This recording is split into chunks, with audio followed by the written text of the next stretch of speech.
Thank you for tuning in to Old Time Radio Detective. Please like, subscribe, and share. It really helps. Now, over to the show. Adventures in time and space, told in future tense. Dimension X.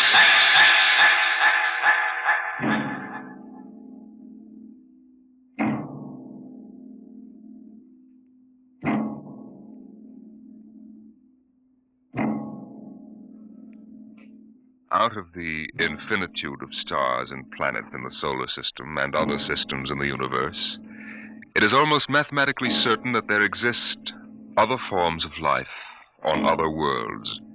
Someday, in the future, in 1,000 years, or in the next 10 minutes, daring travelers through space will make contact with the inhabitants of another world. But the question is, will we contact them first, or will they contact us?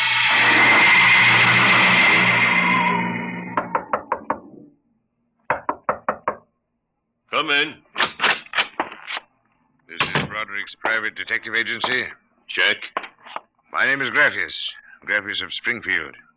I would like to see Mr. Broderick. Check. What is it, Dolan? There's a guy outside. What kind of a guy? Oh, a great big guy with a big shining head and thick glasses like the bottoms of Coca-Cola bottles. And he looks like a professor or What something. I mean is, does he look like a client or a bill collector? He didn't say. Okay, Iron Man, send him in. Check. Mr. Graffius, Mr. Broderick will see you. Thank you. Mr. Broderick? In the flesh. Okay, Iron Man, step outside. Check. If you need me, I'll be outside. You'll have to excuse Mr. Doolin. He's a very useful man if you happen to want a house moved or somebody's head unscrewed from their shoulders. His reflexes aren't too good. He's what you might call underorganized. I suspected as much. All right, Mr. Graffius, let's get down to business. Precisely. I would like your assistance in helping me locate something here in New York City. Just what are you trying to locate, Mr. Graffius? The Martian Embassy. Would you say that again very slowly? I came to New York to locate the Martian Embassy. Martian? Like in Buck Rogers? Precisely. Agents of the government of the planet of Mars. Dolan! What's the trouble, boss? Throw him out. He's a crackpot. Of course, if you wish me to leave, I will leave. But before I go, you might examine this. You'll find it quite authentic. Holy mackerel. A 5th-century note. Let me see that. Sit down, Mr. Graffius. Sit down. Make yourself comfortable.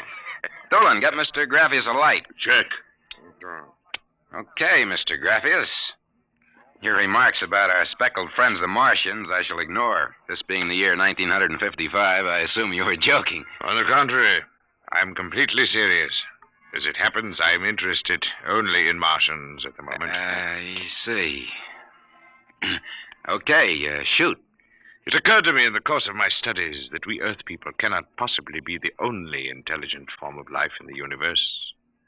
Out of the infinitude of stars and planets, there must definitely, mathematically, be others. Since Mars is older geologically, and since it is also an atmospheric planet, its evolutionary history could easily be similar to ours, you follow me? So far, I can't say no. But if this is true, then they must have been watching us, observing us, for hundreds, possibly thousands of years. What for, blackmail? Shut up, Dolan. They know, then, that we are not far from achieving space travel. Atomic rocket ships that can travel to other planets. They also know we're a militaristic, warlike race. We might conceivably set out to conquer and occupy Mars one day. In which case, they'd try to get the jump on it. Precisely, Mr. Broderick. And how would they do that? For a civilization as old as theirs, space travel would be a simple enough matter. Flying saucers. I read about it. Relax, Iron Man. Go on, Mr. Graffius. If you were planning to attack an unknown nation, what would be your first move, Mr. Broderick? Intelligence. Find out what the odds are. You have a very logical mind, sir. You would send agents to scout the nerve centers of earthly civilization and advancement. Not in Kansas City or equatorial Africa, my dear sir, but here in New York City. The most technically advanced spot on Earth. Uh-huh. And, you want me to help you prove this theory of yours? Precisely. Expense does not interest me. Well, this may take a very long, long time, Mr. Graffius. After all, nobody's ever seen a Martian. I assure you, they will be very ordinary-appearing people. Very likely they live together in downtown New York, close to the newspapers and publishers, the news cables, communication centers, and the financial center of Wall Street. Most certainly, they live in a private house with no servants to pry into their affairs. Some ordinary people who live in a private house in downtown New York. I might just as well look up Martians in the classified section of the phone book. There's one other lead which might help you. What's that? They would be almost certain to subscribe to every conceivable type of newspaper, scientific journal, foreign language publication. Mm-hmm. Well, that might be something. Okay, Mr. Graffius. It's a deal. Excellent. I shall contact you tomorrow. Oh, before you leave. Yes? Just as a matter of interest. Why are you so interested in meeting up with these Martians? Mr. Broderick, I wish to avert the catastrophe of a successful Martian invasion of the Earth. Naturally, I cannot go to the police or the military. I'd be laughed out of existence. So I'm doing this privately. You seem to know all the answers, Mr. Graffius. Not all of them, Mr. Broderick. Not quite all the answers. Not quite yet.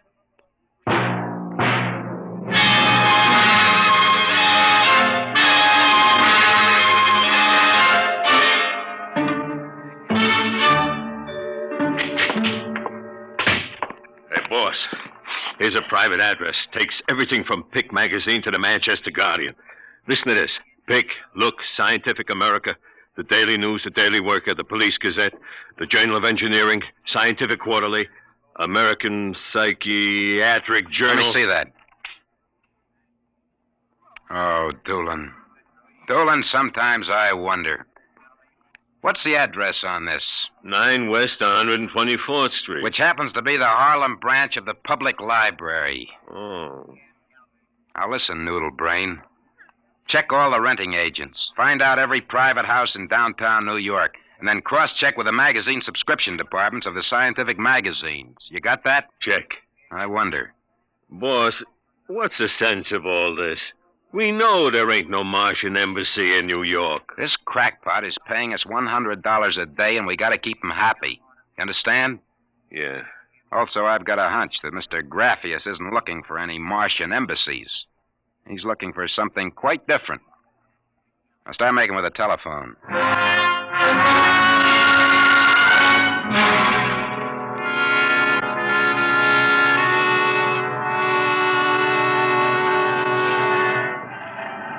Which house is it, Doolin? Right down there. Number 108. Did you find out anything? Not a thing. I've been watching the place for a week now. Nobody comes out. Nobody goes in. I asked around. Nobody knows nothing. You ain't been blabbing around the neighborhood that we're looking for the Martian embassy, have you? Boss, I'm stupid. But I ain't that stupid. Who'd you talk to?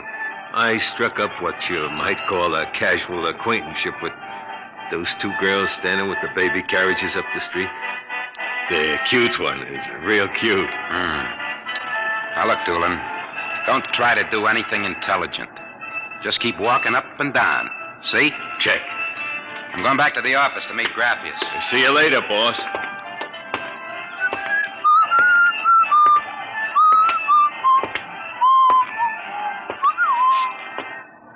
Hiya, beautiful. Hiya, Flatfoot.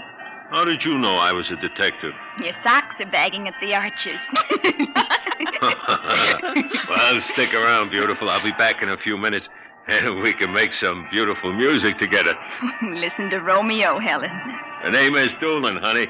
Iron Man Doolin. Your line is getting rusty, Iron Man. What do you want to fool around with him for? He reminds me of my husband. Just a big, good-natured slob. Helen, look. Oh, hey, Doolin! Doolin, look out! Look out!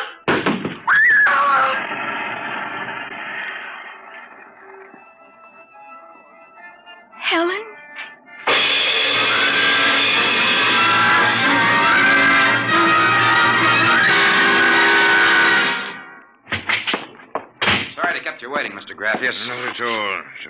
Doolin found a house down in Greenwich Village, privately rented. Number 108 Conklin Street. Nobody seems to know anything about who lives there, except that they subscribe to every paper and scientific journal put out. And also they have a peculiar antenna on the roof. You don't suppose your Mr. Doolin will try to get inside the house? No, he knows better. Mr. Broderick, I assure you, if that place is the Martian embassy... Doolin can take care of himself. Still, I wish you had informed me before. Well, that's probably him reporting back now. Excuse me. Hello? Yeah, speaking. Doolin? Yeah, he works. What? Oh, no. No, I can't think of any. Yeah, sure, okay. Yeah, I'll be right down. Okay, Lieutenant. Yeah, right away. Something the matter? Doolin is dead, Mr. Graffius. What? They found him splattered all over the sidewalk in front of number 108 Conklin Street. How did it happen? There were some witnesses. They said a building cornice dropped on him. The cornice? But how? It fell off the building next to 108, right on top of him. Come on, we can get a cab. I have to identify the body.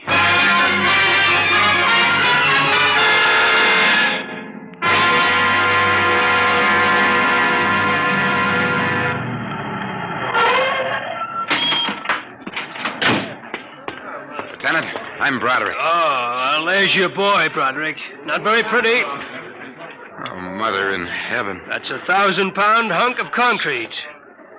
Where did it come from? Dropped off the roof of 106. Anybody see it? Yes, a couple of maids pushing baby carriages. One was so shaken we had to send her to the hospital. The other one is hysterical, but she can talk. Can't seem to get any sense out of her, though. You mind if I talk to her? Not at all. I'll be back in a minute, Graffius. I'll wait here. She's standing right over there with the patrolman on the beat. Hanson? Yes, sir? This guy wants a few questions with the girl. Please, I told you what I saw. How many times I gotta tell you? Miss, the dead man was a personal friend of mine. Would you tell me what happened, please? Helen and I were standing in front of Rathman's candy store up on the corner. We both had the babies up. I worked for Mrs. Gillian on Washington Square North. He said hello and joked a little. Then he walked down the street just like he's been doing all week.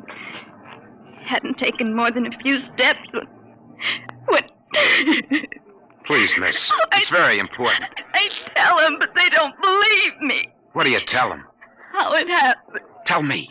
It's too awful. Please. Well, first he squashed, and then the stone fell on him. What do you mean, he squashed? They don't believe me, but Helen saw it too. She saw what? First, he squashed, then it fell on him. He was mashed flat before it even hit him. Now, look. That's the story, Broderick. Please, let me alone. Let me go home. I told you what I saw. Now let me alone. Let me alone. Did you learn anything, Mr. Broderick? Huh? I don't know.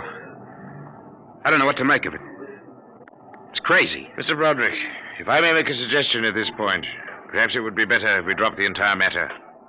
What's eating you?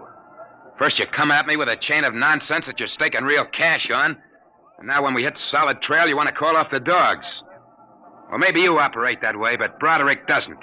May I ask, then, what do you intend doing? As soon as the cops clear out and this place quiets down, I'm going to pay a personal call on the Martian embassy. Whatever number 108 is.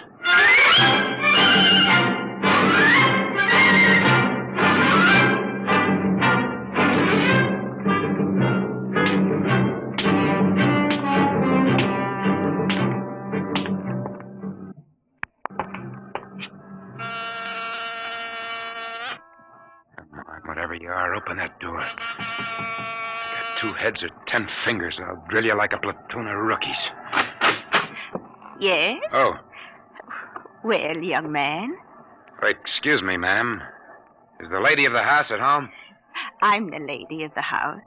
Well, my name is Broderick. I represent the Manhattan Child Adoption Center. We're soliciting funds and clothing for stranded and unadopted children. I wondered if... Oh, won't you come inside? Well, we don't Oh, usually... nonsense. I'm old enough to be your grandmother. Besides, my son, Lauren, is working at home. Your son? He's a bibliographer. He writes summaries of articles and books from scientific journals and publications for libraries and universities. I see. Well, sit down, Mr. Broderick. We get so few calls, and I do like to visit. Oh, thank you. Now, what was it you wanted to talk to us about? Oh, well, I wondered if you or your son... There's nobody else living here. No, just Lauren and I. I'll have to ask him about the contribution, but I'm sure he'd like to. Good. Thank you very much. I'll send a representative to collect... Oh, please stay a moment. I was just about to have tea. Let me pour you a cup. Well, no, thanks, really. No, young man, I insist. Well, thank you. I was getting awfully tired of having tea by myself every afternoon. You know, I'm not very much of a tea drinker, but this seems to have a strange taste. It's my own recipe. The secret is in the brewing. It's sweet. Yet almost metallic. It takes a few sips to get used to, like olives. Uh-huh. Well, I think I'd better be running Oh, along. but you haven't finished your tea, Mr. Broderick. I better be going. I'm late. Oh, you're not being very polite. Do finish your tea. No, really, I feel funny. Oh, I'll call Lauren. No, I'm leaving. I feel dizzy. Oh, I'm sure Lauren can help you. I'll call him. Oh, no, don't bother. But I must. Besides, you aren't well. Gee. Lauren! Gotta get out. Lauren, hurry. Got it out of my way. No, you must stay. You drugged my tea. Let go of my arm. Lauren! Let go. Gotta get out of here. What heaven? The other one, that Broderick, he was here. I drugged his tea. He got away. Fool, idiot. Go after him. Use the pressure ray. Risk another murder on our doorstep. Are you insane? But he suspects. We'll have to take our chances. We'll have to think of some other way. How did they find us? I don't know how, but I'm certain someone else sent them. Who? I don't know. I'm afraid to let myself think. It might be them.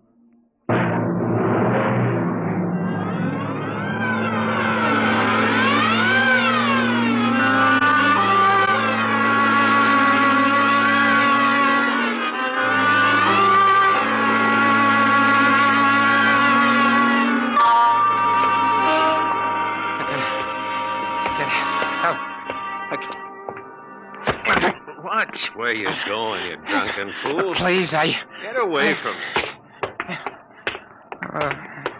Stay away from me. Look out. Miss, please. Let go of me. Help. Please. Help, officer. You don't understand. What's the trouble here? This drunkard is insulting people. I saw him come out of that house there. 108? That's the one. He bumped into a gentleman, and then he pulled at my arm. All right, miss. I'll take care of it. Come along, mister. I'm going to give you a break and take you back to the wife and kids. No, you can't. I'm sick. Sick, is it? What's the matter? Drugged. They drugged me. Who drugged you? Number 108. Martians. Who? Martians. Number 108. It's a Martian embassy. Well, I've seen them with pink elephants, rabbits, and mice, but you're the first one who's got marsh. That's true, I tell you. Uh-huh. Come along. Now, listen. Don't take me back there. They'll Come kill on. me. Look, I gotta make you understand. Here, I'll help you up the steps. Please, my name is Broderick. I'm a private dick. We'll find out about this.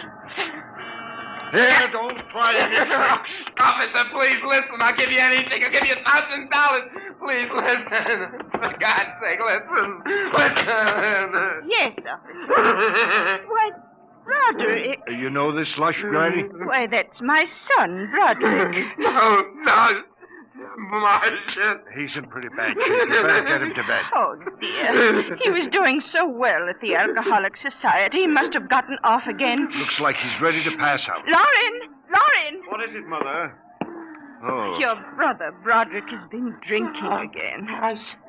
Look out, he's passed out. I'll take care of him, officer. We've handled this sort of thing before. Can you manage okay? We'll be fine, thank you. You've been very kind, officer. Nothing at all, Granny. I know how it is with these alkies. Well, I'll be seeing you.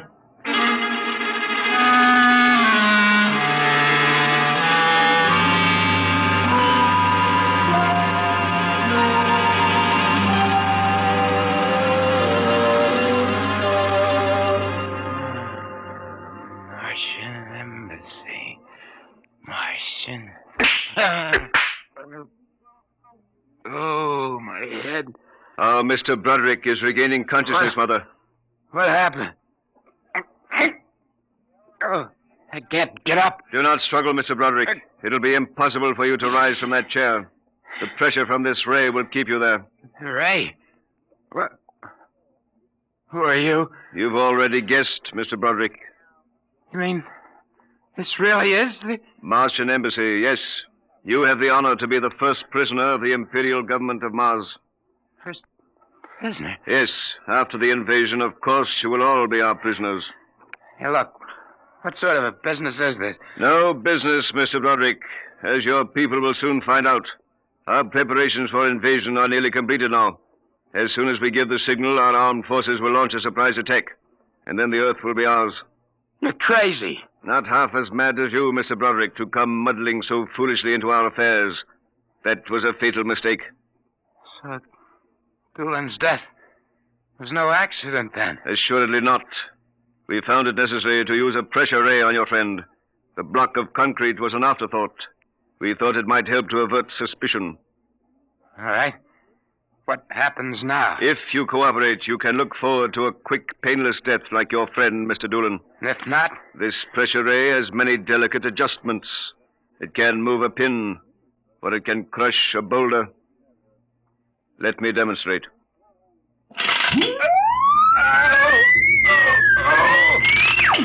You see, Mr. Broderick, as if an invisible vice were crushing you. What do you want? The name of your client.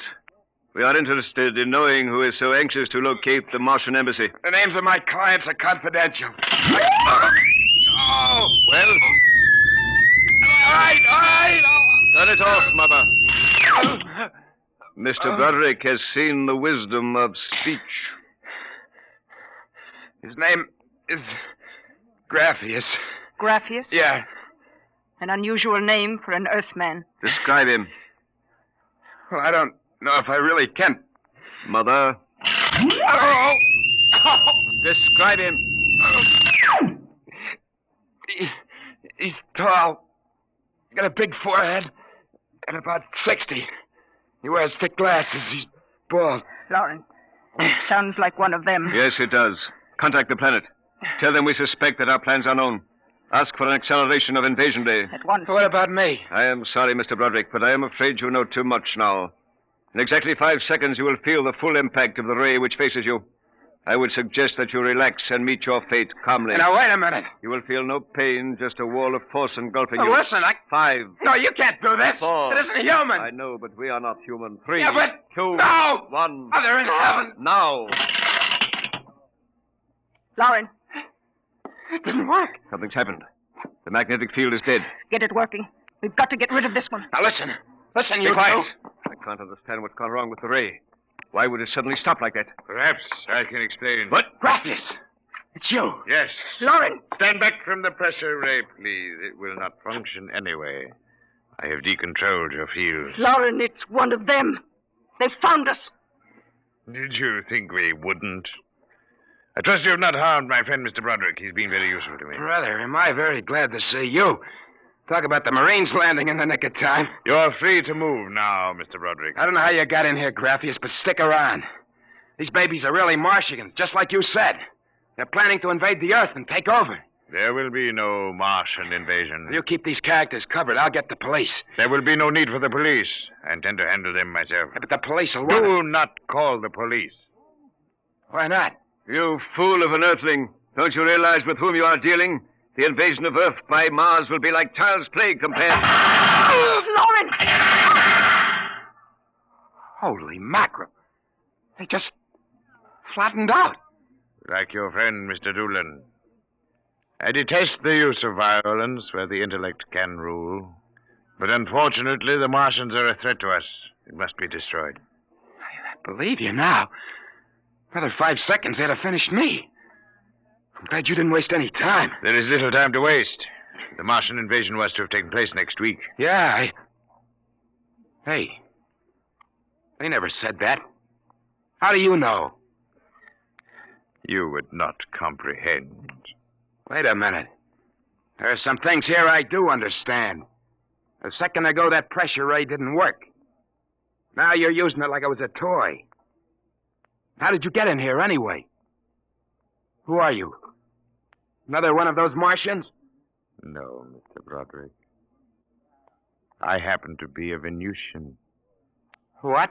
A representative of the planet Venus. Venus?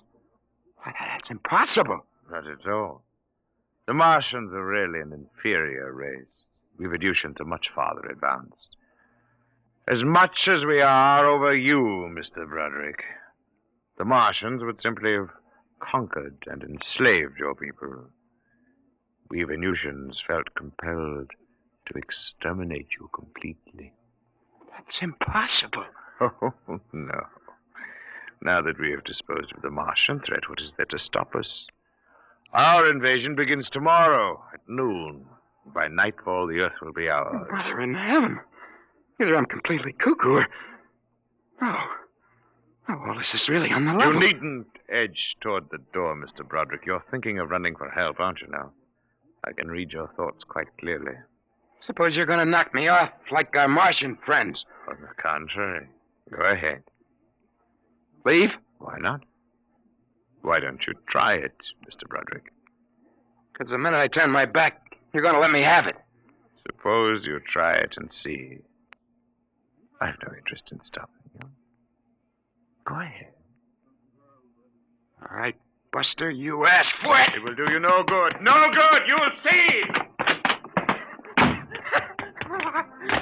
You let me go. Here, where do you think you're running, Tom? Hey, officer, listen to me. Oh, it's you, the one with the marsh. Yeah, that's right. Now, listen. That story is true. They're inside that house, inside number 108. He killed them. Who killed him? Graphius. He's the leader of the Venusian invasion. Venusian invasion? That's right. Tomorrow at noon, they're going to take over the Earth. Now, listen. Go in that house. Martians, now Venusians, eh? Okay, that's enough for me. Come along. Good. We haven't got much time. Hey, wait. Where are you taking me? Bellevue Psychiatric Ward, my friend. Come Bellevue, on. no! Now, come along. No! Why don't you listen to me? Why are you such a fool? Let go of me! Here, Looney is a bedbug. Come on. No! I tell you, there's going to be an invasion! The Venusians are going to invade us, don't you understand? You gotta believe me! You gotta believe me! Sure, I believe you. Oh, why don't they listen? Why don't they believe me?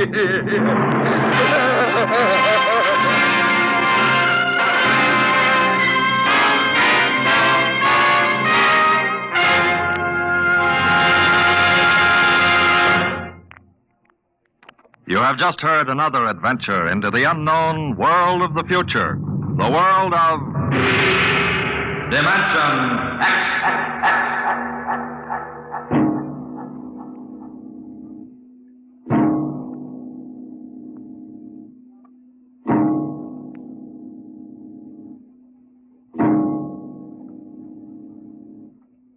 Next week, the story of Riesling, the strange blind singer of the spaceways. He traveled the space lines from Mars to Venus to the moons of Jupiter. No captain could refuse to carry Riesling and his battered guitar. He sang of all the wonders of the galaxy, but his greatest song was of the sight he would never see, the green hills of Earth.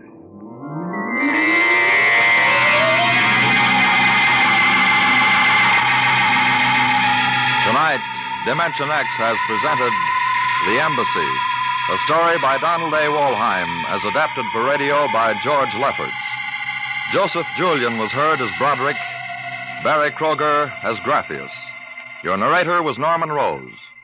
Music by Albert Berman, engineer Don Abbott. Dimension X is produced by Van Woodward and directed by Edward King.